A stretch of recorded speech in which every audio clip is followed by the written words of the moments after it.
అహ్మదాబాద్లో జరిగిన విమాన ప్రమాదానికి గల కారణాలను గుర్తించేందుకు దర్యాప్తు అధికారులు చర్యలు ముమ్మరం చేశారు. ఈ ప్రమాదానికి గల అసలు కారణాలు తెలియజెప్పే కీలక ఆధారమైన బ్లాక్ బాక్స్ ను ఎన్ఎస్జీ అధికారులు రికవరీ చేశారు. బ్లాక్ బాక్స్ ను డీజీసీఏకు కాసేపట్లో ఎన్ఎస్జీ అప్పగించనుంది. బ్లాక్ బాక్స్ డేటాను విశ్లేషించిన తర్వాత ప్రమాదానికి గల కారణాలను డీజీసీఏ వెల్లడించనుంది.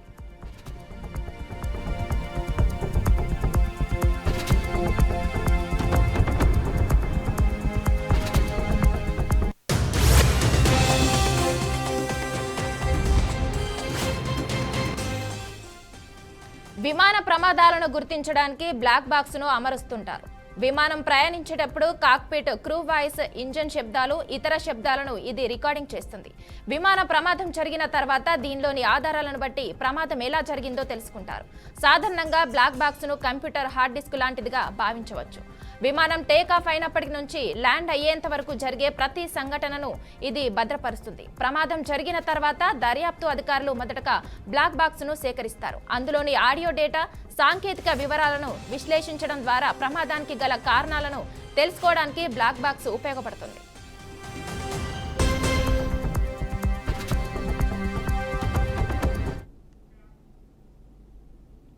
ఇక ఇదే అంశంపై మరింత సమాచారం మా అవుట్పుట్ ఎడిటర్ వెంకట్ అందిస్తారు. వెంకట్, చెప్పండి.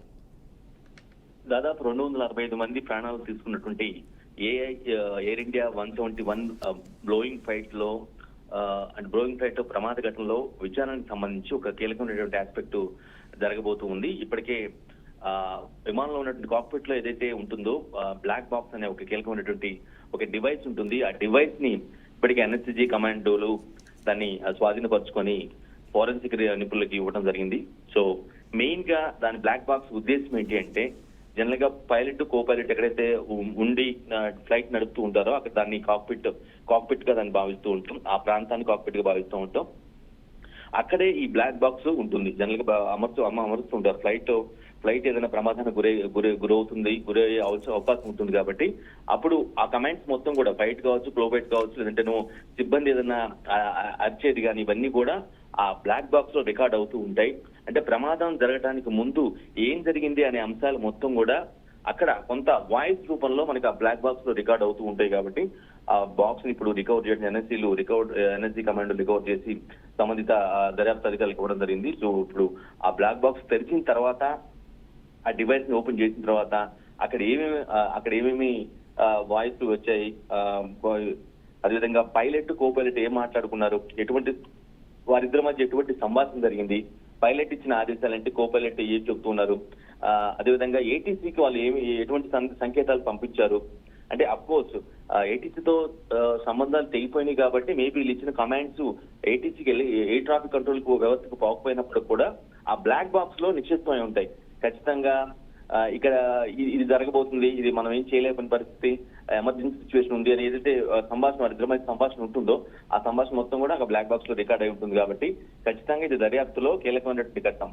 చాలా ప్రపంచవ్యాప్తంగా విమానయాన సంస్థ వచ్చిన తర్వాత ఎన్నో సంఘటనలు, ఎన్నో విమానయాన ప్రమాదాలు జరిగిన సందర్భంలో కూడా ఈ బ్లాక్ బాక్స్ అనేది చాలా కీలకంగా మారింది. దర్యాప్తులో ఒక మెయిన్ ఆస్పెక్ట్ గా మనం చూడాల్సిన అవసరం ఉంటుంది. అఫ్ కోర్స్ లైవ్ విట్నెస్ లు ఎవరైనా బతికి సర్వైవర్లు ఎవరైనా ఉంటే వారు చెప్పే ఇన్ఫర్మేషన్ కొంత దర్యాప్తుకు ఉపయోగపడినప్పుడు కూడా ఎవరైతే ఫ్లైట్ నిర్వహణకి, ఫ్లైట్ నడిపించడానికి, ఫ్లైట్ ని విజయవంతంగా తీసుకెళ్లడానికి కారకులుగా ఉంటారో, పైలట్ కావచ్చు, కో పైలట్ కావచ్చు, వారు ఎటువంటి సిచ్యువేషన్ ఎదుర్కొన్నారు, అక్కడ క్రాష్ కి ముందు ఎటువంటి సంకేతాలు పంపించారు, ఎలాంటి ఆడియోని వాళ్ళు వినిపించారు, వారిద్దరి మధ్య పైలట్, కో పైలట్ మధ్య సంభాషణ ఏంటి, ఇవనేది చాలా ఇంపార్టెంట్ ఆస్పెక్ట్ గా మారుతూ ఉంటుంది. అఫ్ కోర్స్ దర్యాప్తులో భాగంగా కొంత ఫోరెన్సిక్ నిపుణులు కావచ్చు, పోలీసులు కావచ్చు కొన్ని ఆధారాలు సేకరిస్తూ ఉంటారు. అదొక ఆస్పెక్ట్. ఏదైతే లైవ్ విట్నెస్ ఎవరైతే ఉంటారో వారి యొక్క వర్షన్ కూడా మరొక ఆస్పెక్ట్. కానీ అన్నిటికీ మించి కూడా చాలా కీలకమైనటువంటిది అంతా కూడా ఇన్ఫర్మేషన్ మొత్తం కూడా క్రాష్ ముందు జరగటానికి ముందు జరిగే సంభాషణ మొత్తం కూడా ఆ కాక్పిట్ లో ఉన్నటువంటి బ్లాక్ బాక్స్ లో రికార్డ్ అవుతూ ఉంటుంది.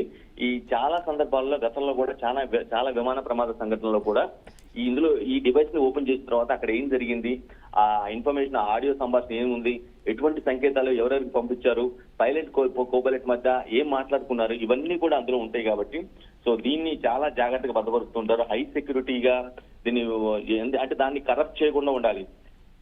ఎంత ప్రమాదం జరిగినప్పుడు కూడా ఆ బ్లాక్ బాక్స్ అనేది సాధ్యమైనంత త్వరగా అయితే అది మొత్తం డ్యామేజ్ అవడం అయితే జరగదు. ఖచ్చితంగా మేబీ పైన ఏదైనా ఆ బాక్స్ సంబంధించి ఏదైనా పై లేయర్స్ ఏమన్నా ఐరన్ లేయర్స్ ఏమన్నా పోయినప్పుడు కూడా లోపల ఉన్నటువంటి ఏదైతే మెయిన్ డివైస్ ఉంటుందో ఆ డివైస్ భద్రంగా ఉంటుంది కాబట్టి చాలా సందర్భాల్లో కూడా ఈ ఫ్లైట్ తునాతునుకులు అయిపోయినా మరి గుర్తుపట్టలేనంతగా డ్యామేజ్ జరిగినప్పుడు కూడా అందులో ఉన్న ఇన్ఫర్మేషన్ మాత్రం చాలా భద్రంగా ఉంటుంది అనేది ఒక నిపుణులు చెప్తున్నటువంటి వాదన. సో ఆబ్వియస్ గా ఈసారి కూడా ఆ బాక్స్ ఓపెన్ చేసిన తర్వాత వచ్చే సంభాషణ మీదే ఈ విచారణ కూడా ఎక్కువగా బేస్ అయి ఉంటుంది.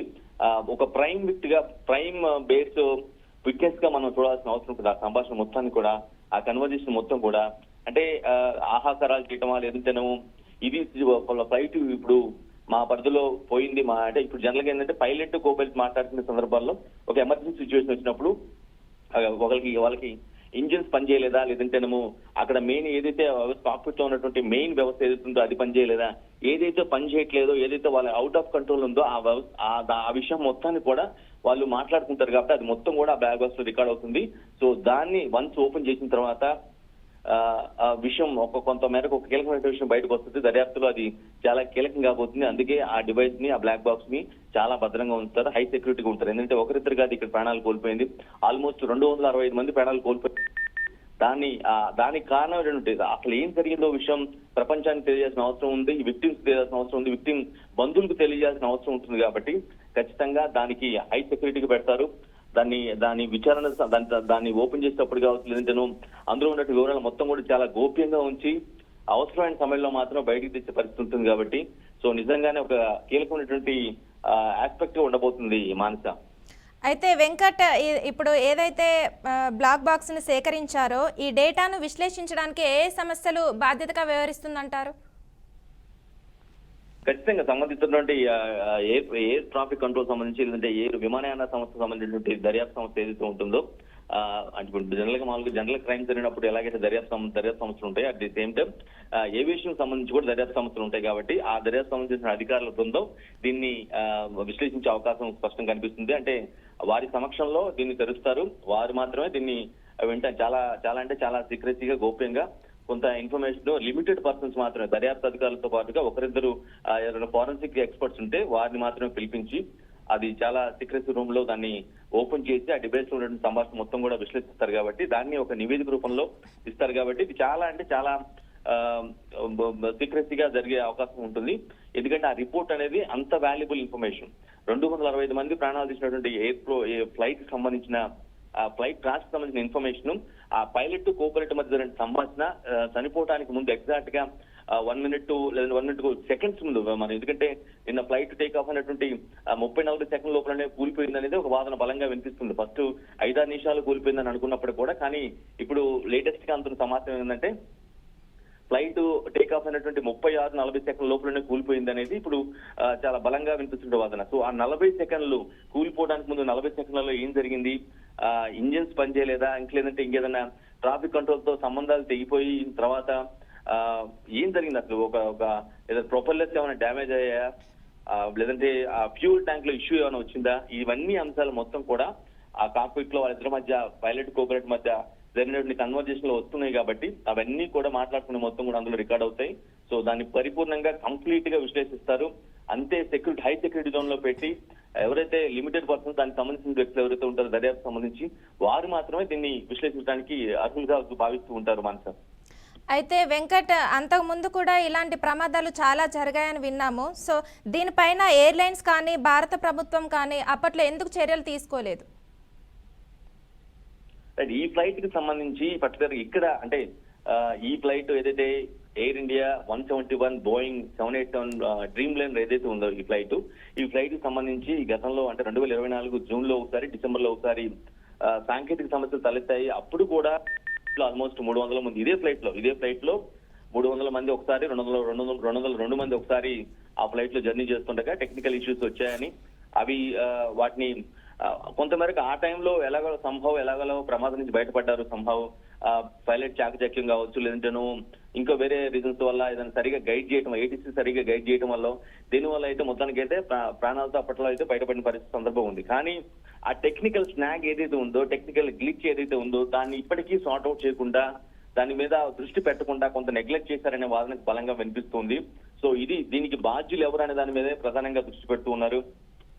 ఇంత నిర్లక్ష్యం ఒక ఆల్రెడీ ఒక సమస్య ఒకటి రెండు సార్లు ఉత్పన్నమైంది, దాన్ని సార్ట్ అవుట్ చేసుకోకుండా మళ్ళీ అదే ఫ్లైట్ ని అన్ని సార్లు అంటే దాని ఇప్పటి వరకు అది 11 సంవత్సరాలుగా ట్రావెల్ చేస్తుంది. ఆ విమానాన్ని వినియోగిస్తూ ఉన్నారు. దాన్ని 2014లో దాన్ని 2004లోనో 6లోనో దాన్ని ఆర్డర్ ఇచ్చిన తర్వాత 2014కి అది తయారై మన దేశానికి వచ్చింది. మన దేశంలో నుంచి విధులు కొనసాగిస్తూ ఉంది. దాదాపు 11 సంవత్సరాలుగా అది ప్రస్తుతం విధుల్లో ఉంది. సో ఎన్ని కిలోమీటర్లు తిరిగింది, అంటే గగనతలంలో ఎంత ఎక్స్పీరియన్స్ ఉంది, ఇవన్నీ అంశాలు మొత్తం కూడా ఒక పరిగణలో తీసుకొని కొంత దాన్ని సార్ట్ అవుట్ చేస్తుంటే బాగుండేది. వచ్చిన ఇష్యూ ఏదైతే ఉందో 2024 డిసెంబర్ జూన్లలో ఏదైతే సమస్య ఉత్పన్నమైందో, టెక్నికల్ సమస్య, దాన్ని క్లియర్ చేసి ఉంటే ఈ రోజు ఇంత విపత్తు జరిగి ఉండేది కాదు, ఇంతమంది ప్రాణాలు పోయి ఉండేవి కావనేది చాలా మంది విమానయాన విశ్లేషకులు చెప్తున్నటువంటి వాదన. ఎందుకు ఇంత నిర్లక్ష్యం వ్యవహరించారు? ఎయిర్ ఇండియా సంస్థ నిర్లక్ష్యం వహించిందా, లేదంటే బోయింగ్ విమానం ఏదైతే విమాన తయారీ సంస్థ, ఆ విమానాన్ని తయారు చేసినటువంటి బోయింగ్ సంస్థ కొంత నిర్లక్ష్యంగా దీన్ని ఏమన్నా చేసిందా, అంటే దాని తయారీలో ఏమన్నా కొంత మార్పులు ఏమైనా జరిగాయా, అంటే కొంత దాన్ని పట్టినట్టుగా వ్యవహరించిందా? బోయింగ్ సంస్థ యొక్క తయారీ మీద కూడా ఇప్పుడు పెద్ద ఎత్తున ఆరోపణలు వస్తున్న పరిస్థితి. ఎందుకు ఇలా జరిగింది? కేవలం మెయింటెనెన్స్ సరిగ్గా చేయకపోవడం వల్లే ప్రమాదం జరిగిందా, లేదంటే దాని మేకింగ్ లోనే ఏదైనా తేడా జరిగిందా అని రకరకాల ప్రశ్నలు ఉత్పన్నం అవుతున్నాయి. ఎందుకంటే చనిపోయినటువంటి సంఖ్య అంత పెద్ద సంఖ్య. జనరల్ గా ఒకరిద్దరు చనిపోయారంటే అయ్యో పాపం అనుకుంటూ కానీ అలాంటిది 265 మంది దరిదాపు గుర్తుపట్టలేనంతగా కాలిపోయి క్షణాల్లో ప్రాణాలు కోల్పోయిన ఘటన కాబట్టి దీనికి బాధ్యుల మీద చాలా ఫోకస్డ్ గా ఉంటారు. బాధ్యుల్ని ఖచ్చితంగా చేస్తుంటారు. అఫ్కోర్స్ కంపెన్సేషన్ కింద ఎవరైతే ఎయిర్ ఇండియా నడుపుతున్నారో టాటా గ్రూప్ సంస్థ కంపెన్సేషన్ కింద 1 కోటి రూపాయలు ప్రకటించినప్పటికీ ఇంకేదైనా ఉద్యోగాలు కల్పించినప్పుడు కూడా ప్రాణాలు తీసుకురాలేదు. ఎందుకంటే వారికి ఇంకా లైఫ్ ఉంది. చాలా కుటుంబ సభ్యులతో సరదాగా ఆనందంగా వెళ్తున్నటువంటి ఫ్లైట్ ఆ విధంగా క్షణాల్లో కూలిపోయి మంటల్లో కాలిపోవడం అంటే అది ఊహకాలం విషాదంగా మనం భావించాల్సిన అవసరం ఉంటుంది. కాబట్టి బాధ్యులు ఎవరైతే ఉన్నారో ఖచ్చితంగా వారిని కఠినంగా శిక్షించేందుకైతే ఇప్పుడు కేంద్ర ప్రభుత్వం సిద్ధంగా ఉందని ఇప్పటికే కేంద్ర పౌర విమానయాన శాఖ మంత్రి రామ్మోహన్ నాయుడు చాలా స్పష్టంగా. సో దీని ముందు అయితే ఇప్పుడు ప్రస్తుతం జరుగుతున్న ప్రాసెస్ డెడ్ బాడీస్ గుర్తింపు ప్రక్రియ జరుగుతుంది. అది చాలా లెంతీ ప్రాసెస్ అవబోతుంది. ఎందుకంటే గుర్తుపట్టలేనంతగా డెడ్ బాడీస్ కాలిపోయినాయి కాబట్టి ఆ డెడ్ బాడీ శాంపిల్స్ తో వారి యొక్క కుటుంబ సభ్యుల శాంపిల్స్ మ్యాచ్ చేసిన తర్వాత మాత్రమే, సరిపోచిన తర్వాతే అవన్నీ కూడా మ్యాచ్ అయిన తర్వాత మాత్రమే డెడ్ బాడీస్ అప్పచెప్తా ఉంటారు. కాబట్టి సో ప్రస్తుతం దాని మీద దృష్టి పెట్టారు. ఇక మరోపక్క ఈ దర్యాప్తు కూడా, ఘటనపై దర్యాప్తు కూడా కొనసాగుతుంది. సో ఆ దర్యాప్తులో ఏ అంశం కీలక కాబోతుంది, ఏ బేస్ మీద చేయబోతున్నారు, ఎలాంటి కోణాలు బయటకు వస్తాయనేది మాత్రం చాలా ఆసక్తికరంగా మారింది. Manasa. Okay, thank you Venkat.